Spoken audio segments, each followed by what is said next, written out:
الحمدللہ رب العالمین والصلاة والسلام علی سید المرسلین اما بعد۔ ایک بھائی سوال کرتے ہیں کہ الوداعی طواف حج کے آخر میں واجب ہے، لیکن سوال یہ ہے کہ کیا الوداعی طواف عمرے کے آخر میں بھی واجب ہے؟ تو گزارش یہ ہے کہ الوداعی طواف کے تعلق سے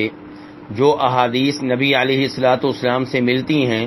ان سے یہی پتہ چلتا ہے کہ الوداعی طواف کا تعلق حج سے ہے اور عمرے سے الوداعی طواف کا کوئی تعلق نہیں ہے۔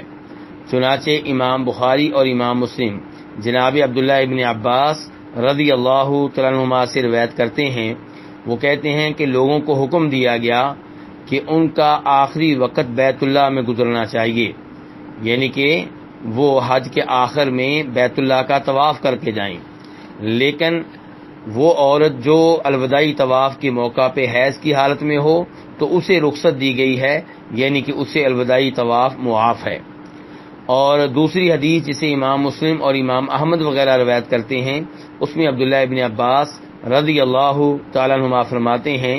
کہ لوگ حج کے آخر میں نکل جایا کرتے تھے، یعنی کہ منا میں حج کے آخری اعمال سر انجام پاتے ہیں اور وہ ہیں کنکریاں مارنا۔ تو کنکریاں مارنے کے بعد لوگ وہیں سے اپنے اپنے گھروں کو چلے جایا کرتے تھے، تو نبی علیہ الصلوۃ والسلام نے فرمایا کہ وہاں سے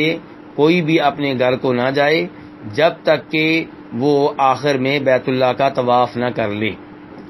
تو ان احادیث سے یہی معلوم ہوتا ہے کہ الوداعی طواف کا تعلق حج سے ہے۔ جہاں تک عمرے کا تعلق ہے تو عمرہ کرنے والا عمرہ کرنے کے بعد